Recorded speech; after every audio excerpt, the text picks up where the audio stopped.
है गाइस, मैं हूं आपके साथ सचिन मेवाड़ और आज हम इस वीडियो में रामायण और महाभारत के सामरिक महत्व के बारे में चर्चा करेंगे।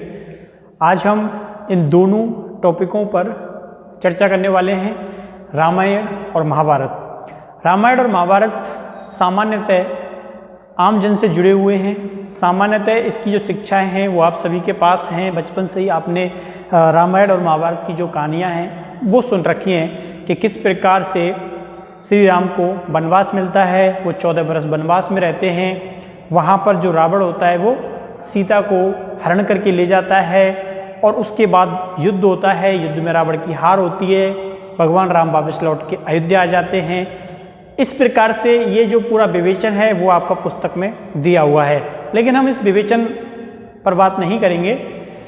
हम जो बात करेंगे वो रामायण और जो महाभारत है।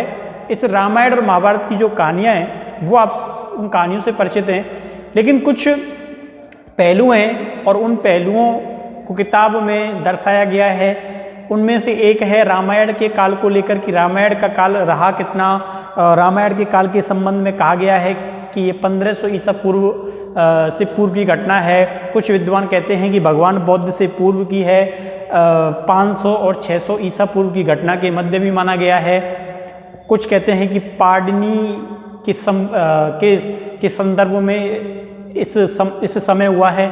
तो कोई निश्चित तिथि इस संदर्भ में नहीं है, ना ही वाल्मीकि के जन्म और मरण से संबंधित कोई साक्ष्य इतने पुख्ता हैं इतिहासकारों के पास कि उसने किस समय किस कालखंड में इसकी रचना की थी।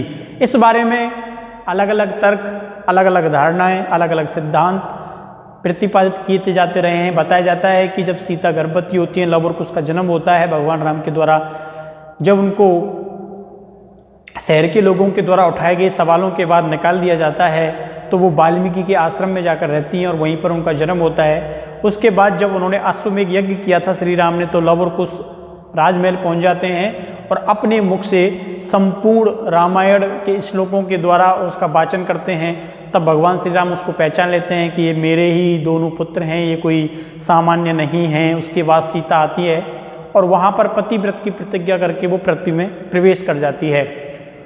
तो ये सारी बातें जो हैं वो कहानीनुमा आप लोगों की पुस्तकों में बताई गई हैं।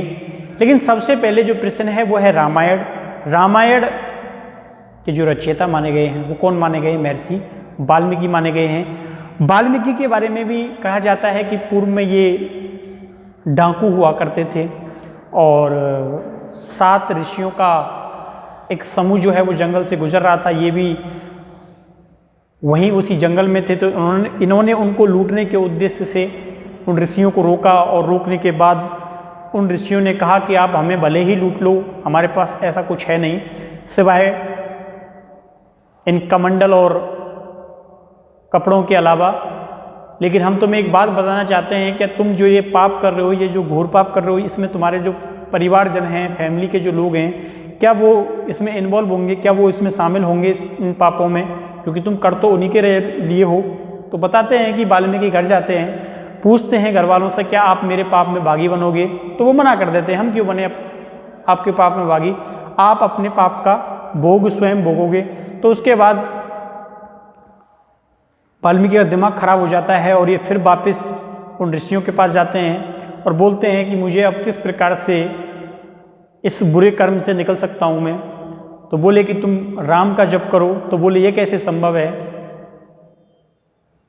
तो बोले कि मैंने तो इतने पाप किए हैं कि मैं तो भगवान राम का जो नाम है वही नहीं ले सकता, जो राम का नाम है वही नहीं ले सकता। तो बताते हैं कि मरा मरा शब्द बोलिए तो वो जो मरा शब्द है वो क्या हो जाएगा? राम में बदल जाएगा। जैसे मरा मरा मरा, ठीक है। तो ये से राम राम राम जो शब्द हैं वो बनते चले जाएंगे। तो उसके बाद ये करता है, कई वर्षों के पश्चात करने के बाद इसमें एक प्रकार से वापस ऋषियों के पास जाता है और जो ऋषि हैं वो ऋषि इसको बोलते हैं कि तुमने वो जो अपना बुरा स्वरूप है वो छोड़ दिया है, ठीक है। उसके बाद कथा के अनुसार ये कहा जाता है कि एक समय कोई 2 पक्षियों जो अपने प्रेम में डूबे हुए थे उनको एक के द्वारा क्या किया गया, तीर मार दिया जाता है और उससे उनमें से एक जो पक्षी होता है उसकी क्या हो जाती है, मृत्यु हो जाती है। तो वाल्मीकि के द्वारा आश्चर्यजनक रूप से एक बात जो है वो निकलती है कि तुमने इस प्रेम युगल के जो पक्षी है इसको मार दिया है। इस पाप, ये जो तुमने ऐसा घोर पाप किया है, ये जो घोर पाप किया है, इस घोर पाप से तुम जीवन पर्यंत नहीं निकलोगे, ठीक है, तुम्हारा जीवन जो है वो कष्ट में होगा। तो बाद में उन्होंने ये महसूस किया कि मेरे जो अंदर से शब्द निकल रहे हैं, ऐसे ज्ञानात्मक जो मेरे अंदर से वाणी निकल रही है, कैसे संभव है, जबकि मैं खुद ये पहले कार्य किया करता था। इसने तो केवल एक पक्षी को मारा है, मैंने तो लोगों को मारा था, लेकिन मेरे अंदर से ऐसी बातें निकल रही हैं ज्ञानात्मक। तो ये इसी संदर्भ में वहाँ पर बैठे हुए थे तो ब्रह्मा आते हैं और फिर उनको बोलते हैं कि तुम राम की जो, यानी कि अपने जो आपके जो अंदर ज्ञान है, इस ज्ञान से संसार के लिए कुछ कृति की क्या करो, रचना करो। तभी ये सोचते हैं कि मैं किस कृति की रचना करूं, तो नारद इनको सुनाते हैं पूरी कथा, ये भी तर्क दिया जाता है। तो कहानियां बहुत हैं। ये कहानी जो कही जाती है कि वाल्मीकि की कुटिया के अंदर ही उनका जन्म होता है, लव और कुश का, भगवान राम के समकालीन। तो कई बार सोचने पर बाध्य होना पड़ता है कि जिस समय वो चोरी किया करते होंगे तो उस समय भगवान राम भी तो छोटे हुआ रहे होंगे। तो जो ऋषि मंडल है वो राम के नाम से कैसे परिचित हुए, ठीक है, क्योंकि वाल्मीकि की उम्र जो है वो कहीं ज़्यादा थी राम से, और वो उनकी बचपन की घटना के संदर्भ की बातें हैं ये, जिस समय शायद राम वनवास भी ना गए हों। तो कई सारे इतिहासकारों ने अलग अलग तर्क प्रस्तुत किए हैं। एक अनुमान ये लगाया जाता है कि जो इसमें जो भाषा प्रयोग की गई है, क्योंकि उस कालखंड में तो भाषा लिख ही नहीं सकते थे, लिखित साक्ष्य ही नहीं मिलते, तो फिर उन्होंने वो लिख भी दी तो उसको पढ़ किसने लिया, क्योंकि उस समय तो भाषा लेखन जो है उसका विकास ही नहीं हुआ था। दूसरी जो महत्वपूर्ण बात आती है कि वैदिक युग, क्या ये घटना जो है वो वैदिक युग के बाद की है, क्योंकि जो बौद्ध जो ग्रंथ मिले हैं, बौद्ध ग्रंथों में भगवान राम के बारे में उल्लेख किया गया है, यानी कि ये बौद्ध से पूर्व की घटना है।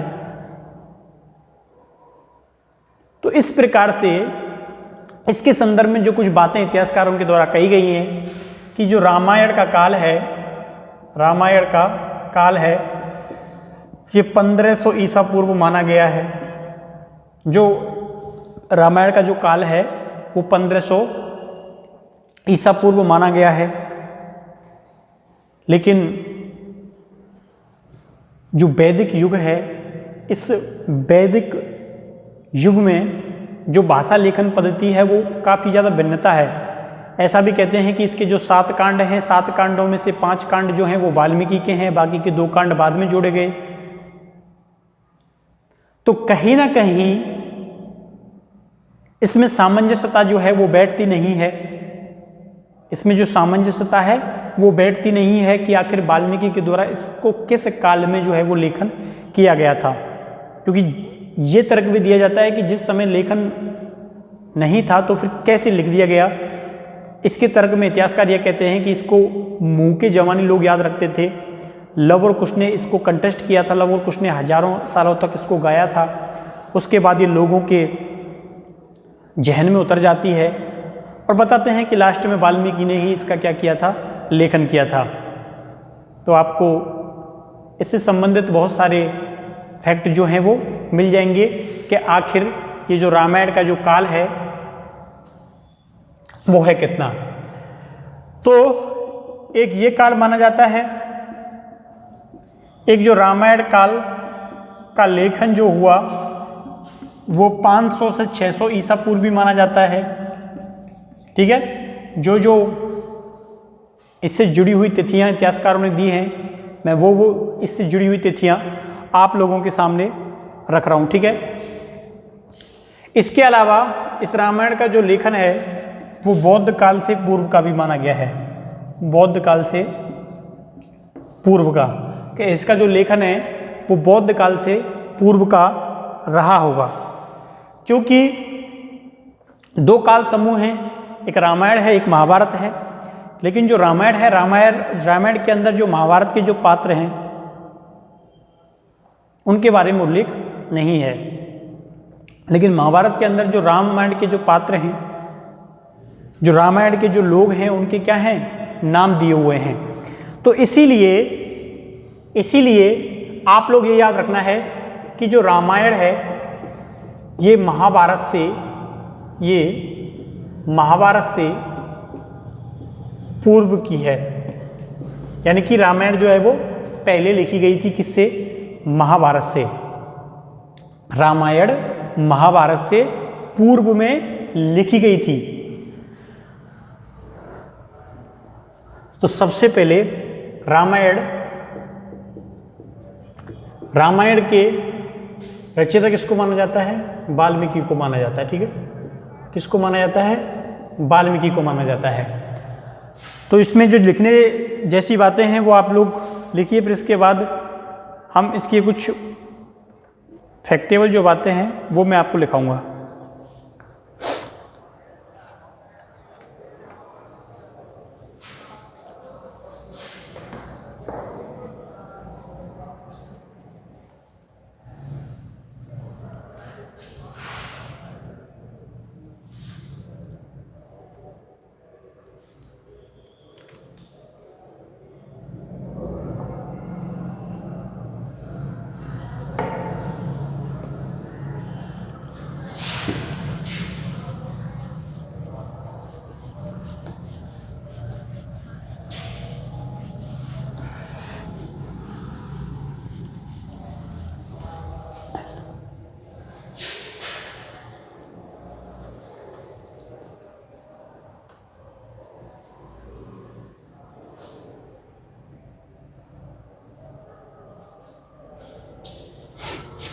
तो सबसे पहले रामायण का रचनाकाल, रामायण का रचनाकाल।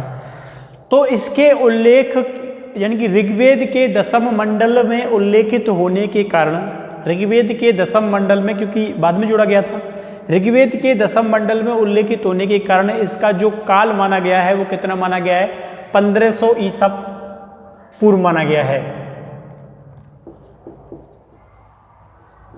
रामायण का काल दशम मंडल कहाँ पे, ऋग्वेद में।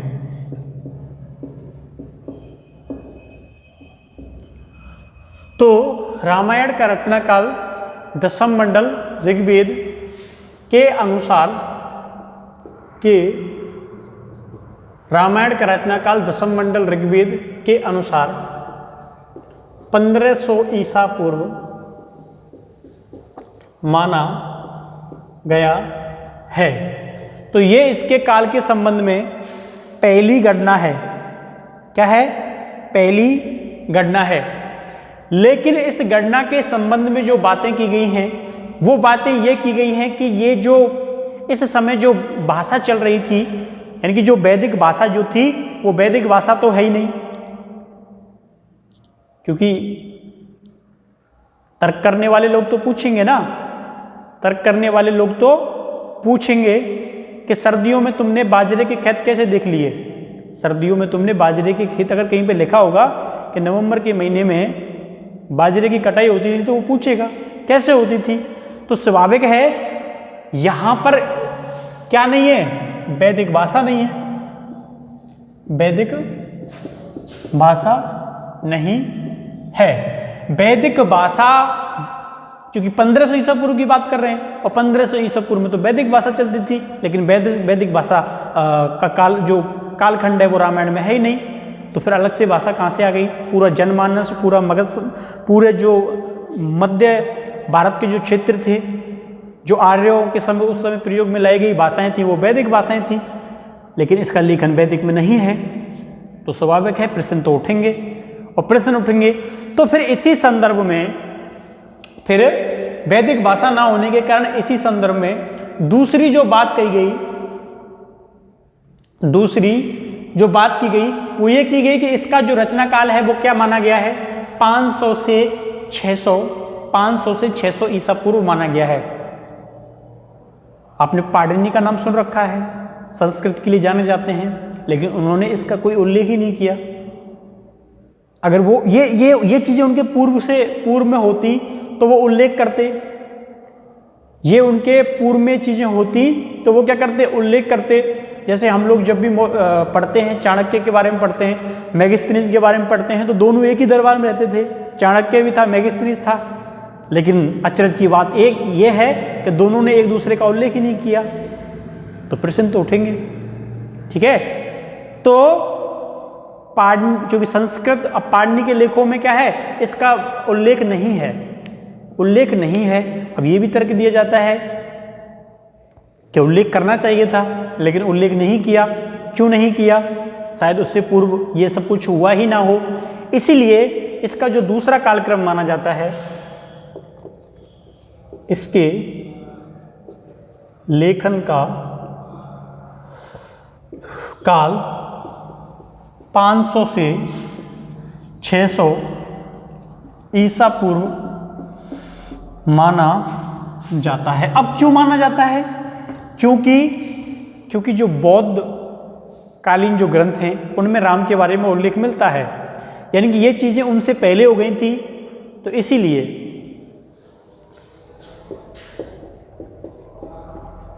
बौद्ध कालीन ग्रंथों से इसकी जानकारी मिलती है, इसकी जानकारी मिलती है।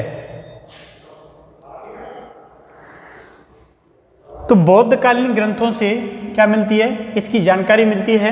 तो इसीलिए आप लोगों को दोनों के दोनों कालक्रम जो हैं वो क्या रखने हैं, याद करने हैं, क्योंकि किताबों में कोई स्पष्टीकरण नहीं है, क्योंकि कोई साक्ष्य ही नहीं मिले। अगर आपको इनका टाइम टेबल पूछना है सही, तो आप किसी अच्छे ब्राह्मण के पास जा सकते हैं, शायद वो बता दे। ठीक है, तो बौद्ध कालीन ग्रंथों से इसकी जानकारी मिलती है। तो एक समय काल माना जा सकता है कि इसके बीच में इसका लेखन जो है वो हुआ होगा। अब यहाँ भी एक प्रश्न खड़ा हो जाता है कि जब वाल्मीकि की कुटिया के अंदर लव और कुश का जन्म होता है तो वो उन्हीं के समकालीन थे, उन्हीं के समय थे, पर लेखन कब कर दिया? ठीक है, तो रामायण की तिथि से जुड़े हुए जो सवाल हैं वो ये हैं। अब देखो, मैंने आपको बताया कि जो रामायण है ये महाभारत से पूर्व की है, महाभारत से पूर्व की है। ये क्या है? महाभारत से पूर्व की है। मुझे याद है जब हम ऐसे ही छोटे थे, कभी कभी बैठ जाते थे तो कोई साधु आता था अक्सर घर पे कभी ना कभी, तो वो बताता था कि 2500 वर्ष पहले या 5000 लाख वर्ष पहले, तो वो ऐसे बोल देता था तो हम मान लेते थे कि हाँ निश्चित ही 5000 लाख वर्ष पहले कुछ हुआ होगा, क्योंकि उस समय प्रश्न करने की प्रवृत्ति जो थी वो मस्तिष्क में नहीं थी। और अब कोई सामने बोलता ही नहीं कि 5000 वर्ष पूर्व पहले ऐसा हुआ था। रामायण है ये महाभारत से पूर्व की क्या है? घटना है। अब इस बारे में कैसे पता चला? क्योंकि रामायण के अंदर महाभारत की घटनाओं का उल्लेख नहीं है, लेकिन महाभारत के अंदर रामायण की घटनाओं का क्या है? उल्लेख है। इसलिए मोटे तौर पर यह पता चल जाता है कि रामायण जो है वो महाभारत से पूर्व की घटना है। क्लियर? तो यहां तक हो गया। अब देखिए, ये जो कालखंड है उसकी जानकारी बौद्ध ग्रंथों से मिलती है, जैन ग्रंथों से मिलती है, यानी कि उससे पूर्व की है। अब देखिए, रामायण जो है इस रामायण के 3 स्वरूप जो हैं वो इस रामायण के 3 स्वरूप जो हैं वो क्या होते हैं? मिलते हैं। क्या मिलते हैं? इस रामायण के 3 स्वरूप मिलते हैं। कौन कौन से मिलते हैं? एक तो वाल्मीकि रामायण मिलती है। क्या मिलती है? एक वाल्मीकि रामायण है, एक जो है वो आध्यात्मिक रामायण है। क्या है? आध्यात्मिक रामायण है। और एक जो रामायण है वो हमारे प्यारे तुलसीदास कृत रामायण है। ठीक है, ये जो रामायण है वो आपको तुलसीदास कृत मिलेगी। और आप लोग ज़्यादातर आप लोगों के घरों के अंदर मिलेगी, या फिर आप कहीं पर रामायण का पाठ चल रहा होगा वहाँ पर, तो वहाँ पर ये रामायण होती है तुलसीदास कृत रामायण। क्यों? क्या कारण है? एक ही क्यों नहीं है? अलग अलग क्यों बनाई? क्या हुआ? क्योंकि ये जो रामायण है, क्योंकि रामायण के अंदर कितने कांड हैं? 7 कांड हैं। उन 7 कांडों से पूर्व में जो उल्लेखित कांड थे वो 5 ही थे, यानी कि 2 कांड जो हैं वो बाद में जोड़े गए। वाल्मीकि के द्वारा केवल लंका कांड तक का ही उल्लेख किया गया है। तो इसीलिए जो बाद के कांड जोड़े गए उनको इनमें क्या किया गया? शामिल किया गया। इसलिए उसको बोलते हैं संपूर्ण रामायण। ठीक है, तो बहुत सारी चीजें जो है वो क्या जोड़ी गई? बाद में जोड़ी गई। तो इसीलिए कितनी रामायण हैं? 3 हैं, वाल्मीकि, आध्यात्मिक और तुलसीदास कृत रामायण। मालूम चल गया ना आप लोगों को? चलिए, अब जो वर्तमान की जो रामायण हमारे पास है उसमें कितने श्लोक हैं? कितने श्लोक हैं? 24,000 श्लोक। कितने श्लोक? 24,000 श्लोक। अब देखो, इन 24,000 श्लोकों में बहुत सारे श्लोक बाद में जोड़े गए, क्योंकि जो मुख्य थी यहाँ पे, जो वाल्मीकि के द्वारा रचित थी, वो अयोध्या कांड से लेके, यानी कि जब अयोध्या से वो जाते हैं और लंका कांड तक के बीच का उल्लेख उसमें किया गया है। बाल कांड और ये तो बाद में जोड़े गए। तो इसलिए मुख्यतः आपके यहाँ पर ये तुलसीदास कृत जो रामायण है ये मिलती है। ठीक है, अब इसके बाद इनके किरदार के बारे में चर्चा की गई है कि किस प्रकार से कैकेयी के द्वारा दशरथ को 2 वचन का प्रॉमिस किया गया था।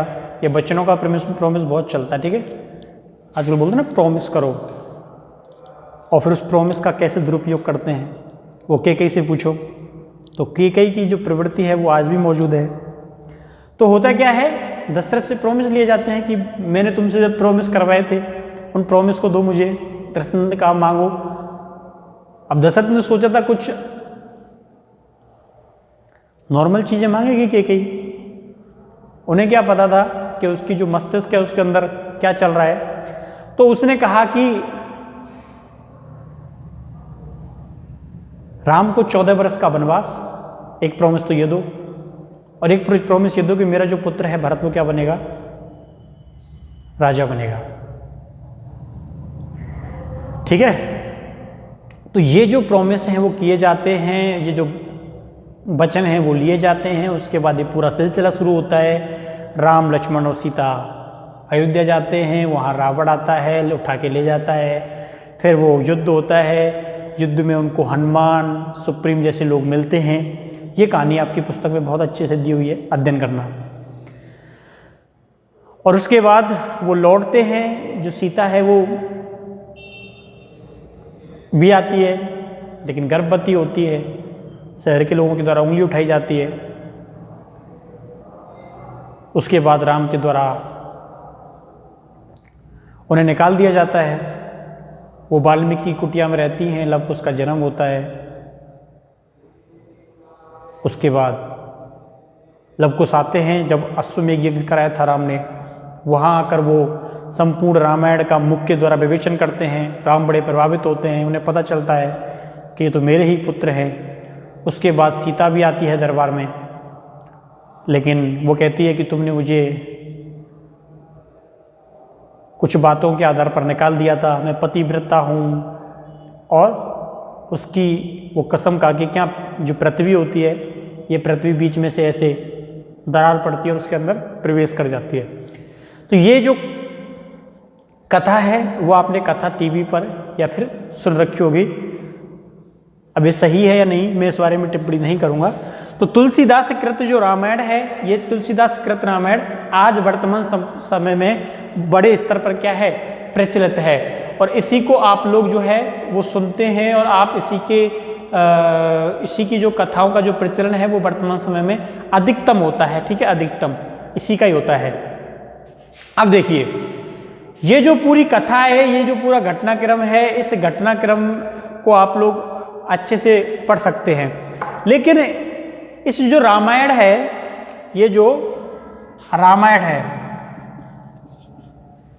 इस रामायण का जो मूल जो उद्देश्य वर्तमान समय में जो समाज है उसमें राम के जैसे आदर्श होने चाहिए, राम राज्य जैसी सोच होनी चाहिए कि सभी लोगों को न्याय मिले, सभी को समानता मिले, हर पुरुष जो है वो भगवान राम के समान अपने बचनों का वहन करे, वो अपनी जिम्मेदारियां निभाए, प्रत्येक जो महिला है वो सीता के समान अपने जो पतिव्रत है उसमें विश्वास करे। तो इस प्रकार के सामाजिक जो प्रभाव है वो आम जन पर वर्तमान समय तक भी इन कथाओं का है। आम जन इन कथाओं से बहुत अच्छे तरह से जुड़ा हुआ है, हम जैसे लोगों को छोड़ दें तो रामायण जो है आज भी बड़े स्तर पर, बहुत बड़े स्तर पर सामाजिक लोगों की धारणा से जुड़ी हुई है, उनके हर चीज से कनेक्ट है। तो उनके यानी कि महिलाओं, इसमें दो क्वेश्चन, इसमें दो पॉइंट बनते हैं। एक तो सामाजिक यानी कि समाज पर रामायण का किस प्रकार का प्रभाव है, एक क्या है महिलाओं पर किस प्रकार का प्रभाव है। तो जो महिलाएं हैं उनके अंदर जो सीता है उसका जो रोल है वो आज भी बहुत है, वो उसको एक आदर्श रूपी महिला मानती हैं और उसका वो सामाजिक जीवन में भी क्या करती हैं, अनुसरण करती हैं। ठीक है, इस रामायण को आप एक बार किताब से, बुक से वापस पढ़ना, क्योंकि ये चीज़ें पढ़ने लायक है। इनको बोलते हैं स्व अध्याय पाठ। तो इनको रीड करना, नोट्स वोट्स लिखने से ज़्यादा बेहतर रहेगा, इन्हें पढ़ें। ये से जो अध्याय हैं वो फ्री के मार्क्स दिलाने में सहायक होते हैं।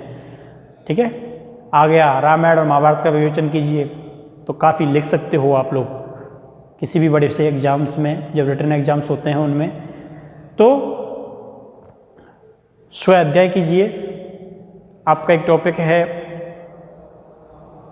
भारतीय दर्शन और उपनिषद, इसको बाद में कराएंगे, सबसे लास्ट में, क्योंकि शब्दों की जो जटिलता है वो मैंने इनमें देखी है। ठीक है, तो मिलते हैं कल नेक्स्ट लेक्चर में एक नए वीडियो के साथ, यानी कि कल महाभारत के बारे में बात करेंगे। तो थैंक यू, धन्यवाद, बाय बाय।